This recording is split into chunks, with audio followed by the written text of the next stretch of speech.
Hi, I'm Mike, and today I'm going to try to get this fireplace working that hasn't been lit in over 4 years. Hey, if this is your first time here, don't forget to hit the subscribe button below so you don't miss anything.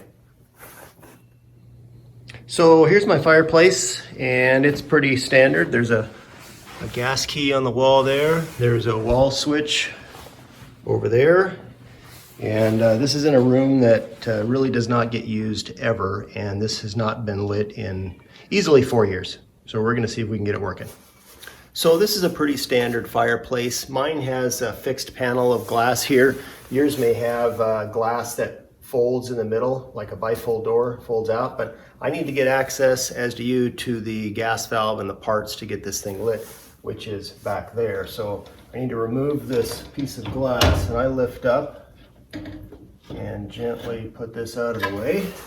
So with the glass out of the way, I know that my gas valve is underneath here. You can see I have 2 finger holds here that I can lift this little bottom panel out, and it's all behind there. You may have a section here that pulls out, lifts up, somehow removes. That's really more common than the one that I have, but somehow you have to get access to the gas valve and the ignition stuff. You know, I'm not kidding when I say we haven't touched this in like 4 years. There's all kinds of spider webs and stuff over here, so I'm kind of apprehensive as to what might be under here. But stick your fingers in there, kind of jiggle it. So with the access available here, we can look down and see all kinds of stuff. I don't know if that's mouse poop or just debris. There's lots of spider webs right there. Gross. So there's the gas valve, and as long as that's parallel to the pipe, that's going to allow gas to flow through once I open this gas valve. So I'm going to turn this counterclockwise. And if I wanted to turn the gas off to the appliance here, I would simply rotate that red handle clockwise 90 degrees. It'll stop there and it'll be perpendicular to that pipe. So everything else here looks okay. Okay, so here is the thermopile right there. You can see it's kind of white and charred on this side. That's where the flame is going to contact it. Everything's really dirty. I'm not going to be surprised if I have to clean it to get it working properly, but yeah, I mean, everything's just dusty and kind of gross. But this is what I'm really interested in here is these controls. So to get this working, I'm going to shift this to, you can see it's got on, pilot, and off. If I put it to pilot, you can see there's a little indentation there that's going to allow this little handle to push in. So once I push that, that's going to allow gas to start flowing. And then there's the igniter button, and you'll hear me click that a lot. And since we haven't started this, and since I've been working on the gas line in a kitchen, I have had the gas off and have separated the pipe. So it may take a while for gas to actually flow into the pilot tube and up to the pilot. So we'll see how this goes. You know, first I want to make sure that I have a spark. So when I press this igniter, I want to make sure that I see a little spark. And I do. You can just barely see it sometimes. So I am not going to be surprised if this takes a while. I'm going to depress this gas button and keep it held in. And while I do that, I'm going to try to ignite this. And it may take a while for the gas to flow through and get into that pilot. Now, in the meantime, I'm sure that there's plenty of stuff, spider webs and whatnot, in that pilot that may impede the flow of gas. Gas is very low pressure. Hey, look at that. So the pilot is lit. I'm going to keep my finger on this to get the thermopile nice and hot. The thermopile is simply when it gets hot, it sends an electrical impulse to the gas valve saying that it's safe to let gas flow. When it's not hot, gas doesn't flow because it doesn't send the signal. So we'll let it get hot, and then I'm going to take my thumb off of it and see if I can rotate it to on. So I'm going to take my thumb off of it, It still stays lit, so now I'm going to rotate it to on and see if it stays lit. Don't be surprised if it turns off. And it stayed on. Hallelujah. Okay, so now the last step of this thing is to try to see if the wall switch will actually ignite the burner. Well, I flipped the wall switch and it is not igniting the burner. So one thing to note about the Pilot is that you can see there's some orange tips on the end of it flickering. We don't want orange tips, we want a solid blue flame, and we want the flame to wrap and engulf that thermopile so it gets nice and hot. In fact, I think what I'll do is take a reading on that thermopile and see what the signal is. It should be in the neighborhood of a minimum of 325. So I'm going to get out the multimeter and see what we test. All right, so I've got my multimeter out and I've got it set to on, of course, and I've got it set to DC 2000.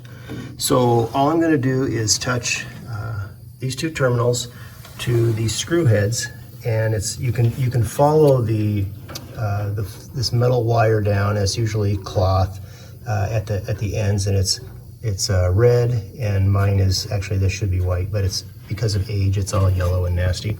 But the terminals you're going to touch them to are TP and TPTH. These two top terminals. You can just follow the wire that comes down from the thermopile. One branches off to this terminal, one branches off to that one. So I'm going to try to do this with one hand. And we're looking for a minimum of 325. So there's that. And we are at 370. So yeah, thermopile is good. So I think what I'll do next is try to jump the valve and see if we can figure out what may be wrong. So the next thing I would do is to test the wall switch and associated wiring. There's my switch over there, and I could certainly disconnect it and touch the wires together.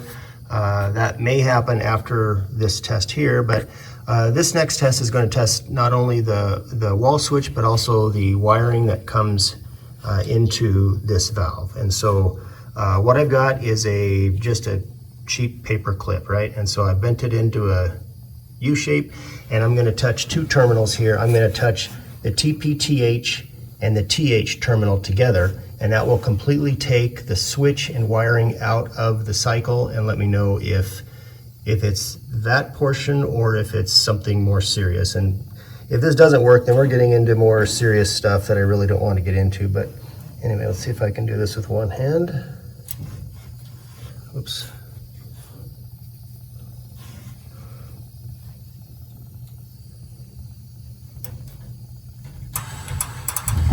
Okay.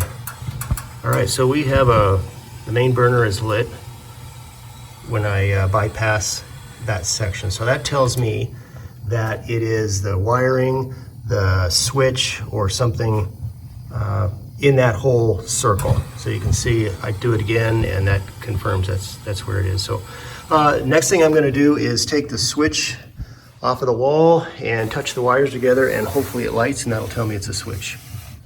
All right, so all I'm doing is removing this this cover plate, and I'm going to pull the switch out. And why is this causing me so many problems?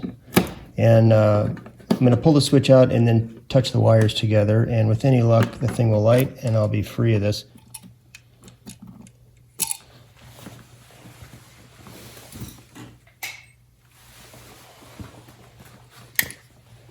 Okay, so I'm just going to remove these wires. I do not have the power off. These are very low voltage. I'm just going to unscrew it, and you can see, yeah, there's something funky there. Oh, that's really funny. As I was messing with this, watch this. See if I can get you the whole view. As I was messing with that switch, the burner came on. I don't know if there's a loose wire there. There it is. Okay, so it wasn't a bad switch. It was just a loose wire or something.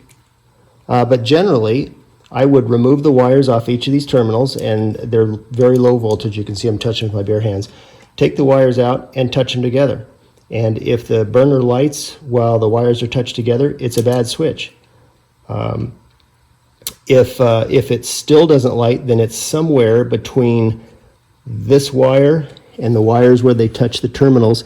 I would probably disconnect the terminals next, take the wires off of the screw heads, clean them. There's junk down there, they get corroded, whatever, and reassemble the whole thing, and it'll probably work.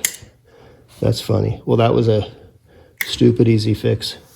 So I think I'll take advantage, since I have everything open, I'm going to turn it off and clean it up a little bit, and let it cool down before I start touching any of this stuff, and just do some basic maintenance so you can kind of see what that's like. All right, so with this cooling down, these little cheap logs come out. I'm going to keep them in order. There's only, what, 5 of them, so shouldn't be too difficult. And they just roll right off. I'm going to get out the old vacuum and clean up this mess. It's kind of funny how cheaply these are made. Surprisingly, the flame doesn't look really terrible. Okay, so the classic maintenance tip is to clean this Thermopile. You can see the char on this side of it. If you can clean that up, and the igniter and this whole area, that's going to give you a nice strong Thermopile reading and help you out immensely. And then you can vacuum this whole area, and if you have any yellow tips on your pilot, it'll get rid of those, and you'll have a nice flow. So anyway, that's nice and cool. I've got a black scuff pad. I'm gonna start scraping and cleaning. I also have some sandpaper, which it's not ideal. You don't want to really damage this Thermopile, but if mine was not working, I would go get some maybe 300 grit plus. You know, the finer the better with this, and just wrap it around your fingers and, you know, clean it. You can see how right here it's already getting better, but I'm not real concerned because my fireplace works. If yours doesn't, clean this sucker. It helps a lot. All right, so the last thing I'm going to do is vacuum out this area, not only the debris all around here, but specifically the pilot area, because there might be debris. If you've got orange tips on your pilot, this typically will fix it. And so the opening on this is pretty large, so I'm going to hold it over it and then block the opening with my fingers and increase the suction on it. So here we go.